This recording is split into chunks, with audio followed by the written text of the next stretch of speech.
ఎన్ఎంసీఎల్ మనం మాట్లాడుతూ ఉంటాడట. పల్లారాజేశ్వరరెడ్డి ఇష్టం వచ్చాడు మాట్లాడుతుండు, వాడు బొచ్చు కుక్క అని చెప్పేసి ఇంకా చాలా తిట్లు తిట్టిండు. పర్వాలేదు, నేను చెప్పినాను బొచ్చు కుక్క అన్నావు, నేను కుక్కనే. ఈ యొక్క బీఆర్ఎస్ పార్టీకి, బీఆర్ఎస్ పార్టీ నాయకునికి, కేసీఆర్ గారికి నమ్మకంగా విశ్వాసంగా ఉండే కుక్కని. నాకేమి సిగ్గులేదు.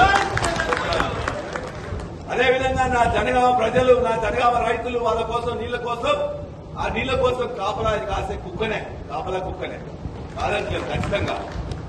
నువ్వు ఇలా అనేక వందల ఎకరాలు తీసుకోపోతుంటే మా అటవీ భూమి, దేవునూరు భూమి, మా ముప్పారం భూమి, మా జఫర్గఢ్ భూమి మొత్తం ఆ ఏరియాలో నువ్వు, నీ అల్లుడు, నీ యొక్క మొత్తం కూడా కుటుంబం మొత్తం దాన్ని దోపిడీ చేస్తూ వందల ఎకరాలు ఇలా కొట్టుంటే దాన్ని కాపాడడానికి కోస్తుంటే రేసు కుక్కనే ఖచ్చితంగా. నీలాగా గుంటనక్కని మాత్రం కాదు. నేను నీలాగా గుంటనక్కని కాదు. ఖచ్చితంగా విశ్వాసం ఉన్నవాడిని, ప్రజల కోసం కాపలా కాసేవాడిని, ప్రజల యొక్క ఆస్తులు కాపాడేందుకు ఉండేవాడిని.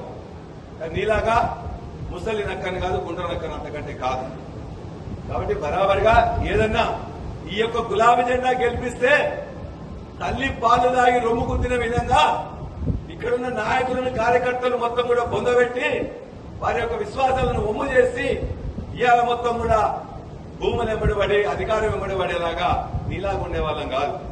వాడు నీ దగ్గర నుంచి వెళ్ళి ఈ దగ్గర నుంచి నేర్చుకోవాలని చెప్పేసి ఇక్కడున్న ఆయన ఒక ఆయన చెప్తున్నాడు. పక్కనున్న నియోజకవర్గం నుంచి ఏం నేర్చుకోవాలి?